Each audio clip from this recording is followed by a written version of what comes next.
आज रात 12 बजे से पूरे देश में, ध्यान से सुनिए,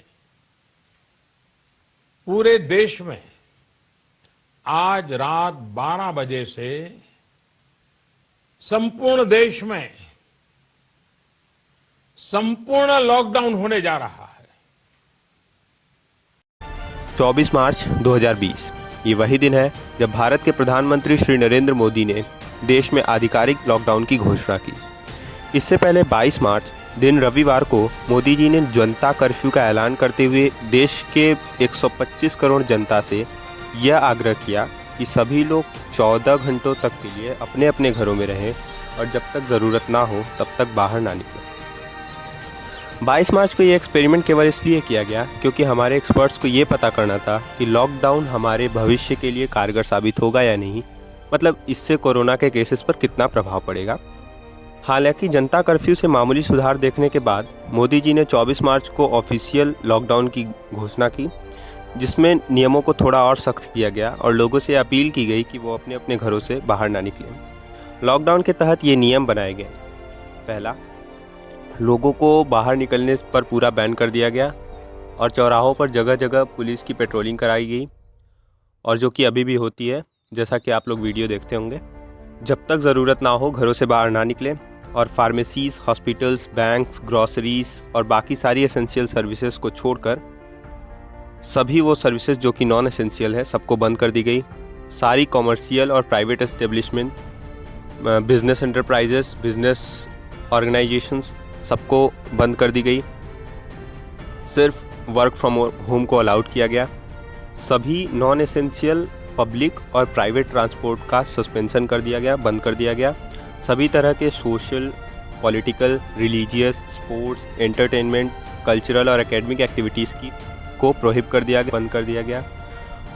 आज जब मैं ये वीडियो बना रहा हूँ तब लॉकडाउन को लागू हुए 37वां दिन हो चुका है और इस समय भारत में कुल 33,050 केसेस हैं कोरोना के पॉजिटिव, और जिसमें से कुल 1074 डेथ्स हो चुकी हैं। हाँ, लॉकडाउन के वजह से इसमें केसेस में कमी ज़रूर देखी गई है। हालांकि एक्सपर्ट्स ने ये दावा किया था कि शायद अगर लॉकडाउन ना होता कि ये केसेस बहुत ज़्यादा होते, लेकिन दोस्तों लॉकडाउन होने के वजह से केस में वो रुकावट नहीं देखी जा रही है। जैसे कोरोना का केसेस जो है वो बढ़ते चले जा रहे हैं, रुकावट नहीं देखी जा रही है, उसमें कमी नहीं देखी जा रही है। ओवरऑल लॉकडाउन पूरी तरह से कोरोना को रोकने में सक्षम होता नहीं दिख रहा है।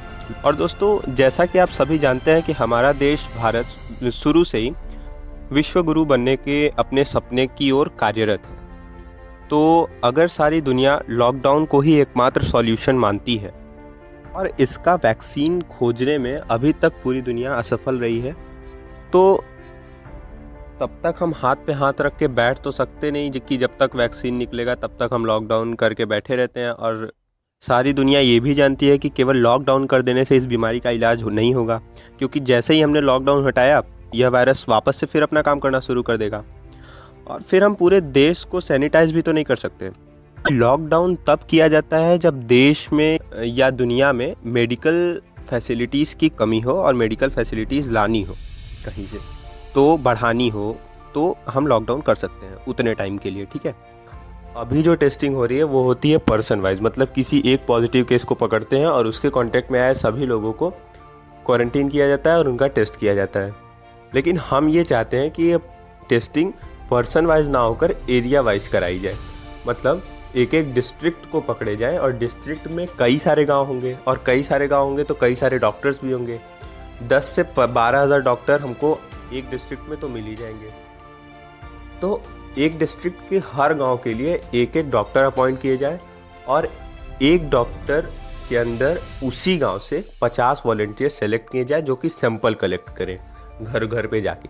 उसी गांव से वॉलंटियर्स सेलेक्ट करने का फ़ायदा ये रहेगा, जो वॉलंटियर्स होंगे उनको उस गांव की सारी भौगोलिक दशाएं मालूम होंगी, मतलब उस गांव के गली नुक्कड़ रास्ते सबसे वो परिचित होंगे।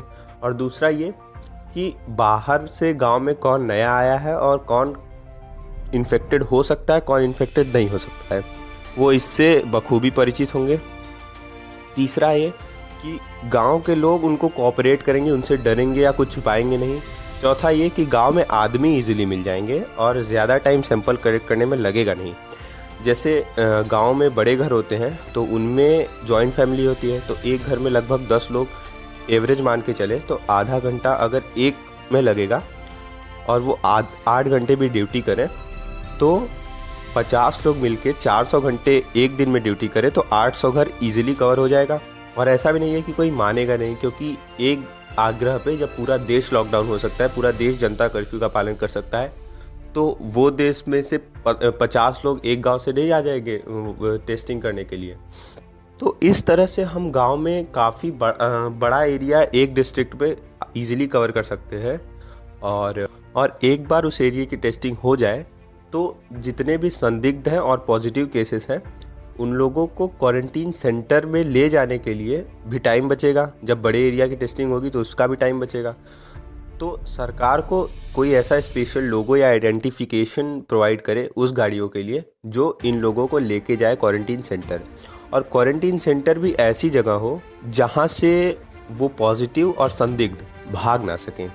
मतलब ऐसी जगह का मतलब जैसे हमारा गांव है, यहाँ पे 500 एकड़ 600 एकड़ ऐसे प्लॉट्स खाली पड़े हैं, मतलब खेत है वो पूरा दूर दूर तक खाली पड़े हैं प्लॉट्स।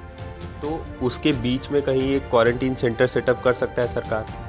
तो ऐसे यूपी में या कई सारे डिस्ट्रिक्ट में ऐसे बहुत सारे जगह होंगे जहाँ पे बहुत सारे खेत होंगे जो कि खाली पड़े हैं, तो वहाँ पे बीच में कहीं क्वारंटीन सेंटर सेटअप किए जाए जहाँ से कि भाग ना सकें। और साइड में पूरी फेंसिंग लगा दी जाए और उसको 4 चरण में बनाया जाए। 4 चरण मतलब 4 सेक्टर्स में डिवाइड किया जाए। पहला जो कोरोना पॉजिटिव हो, दूसरे जो संदिग्ध हो, तीसरे जो ठीक हो गए हों और उनको क्वारंटीन में रखा गया है, और चौथा जो मेडिकल स्टाफ है।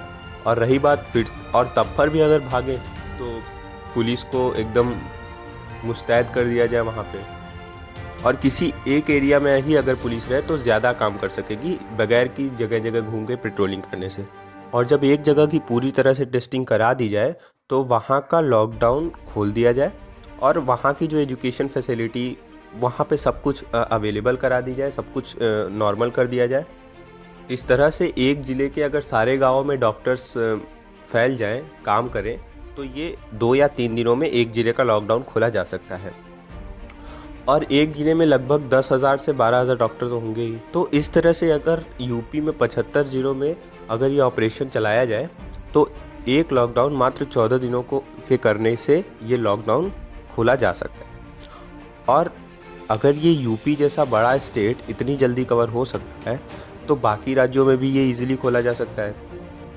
तो और पूरी तरह से भारत का पूरी तरह से टेस्ट किया जाने के बाद भी 14 दिनों की एक्स्ट्रा लॉकडाउन लगाया जाए, जिससे कि ये सुनिश्चित हो सके कि कोई भी पॉजिटिव केस अब नहीं रहे। लेकिन फिर भी इसके बाद अगर कोई पॉजिटिव केस पाया जाता है तो उस डॉक्टर को जवाब तलब किया जाए, उस डॉक्टर से जवाबदेही मांगी जाए। और अगर हमें ये लगता है कि एक साथ इतने लोगों को क्वारंटीन कैसे किया जाएगा, तो हमें ये भी याद रखना चाहिए कि कुंभ जैसे बड़े मेले को हम लोग इतनी ईजिली सुचारू रूप से चला सकते हैं, तो ये तो कुछ हज़ार या कुछ लाख लोगों की बात है, उनको हम लोग क्यों क्वारंटीन नहीं कर सकते। ये दोस्तों ज़रूरी इसलिए है क्योंकि लॉकडाउन जितनी जल्दी ख़त्म होगा हमारे लिए उतना ही फ़ायदा होगा। और आज पूरे दुनिया में सबको मेडिकल फैसिलिटी की ज़रूरत है और भारत इसका एकमात्र एक्सपोर्टर बन सकता है, भारत इसका एकमात्र सेलर बन सकता है। और हमारी अर्थव्यवस्था भी बहुत जल्दी पटरी पर आ सकती है। और भारत में तेल का जो भंडार है वो भी बढ़ सकता है, क्योंकि तेल का जो दाम है वो बहुत कम हो चुका है, तो भारत उसको स्टोर कर सकता है, खरीद सकता है। ऐसे बहुत सारे फ़ायदे हैं। भारत विश्व गुरु बनना चाहता है तो ये थोड़ा अलग सोचना होगा, थोड़ा सा डिफरेंट मॉडिफिकेशन चाहिए। ये हमारा सुझाव था इनसाइड इंडिया की तरफ से। आप सबको बहुत बहुत धन्यवाद।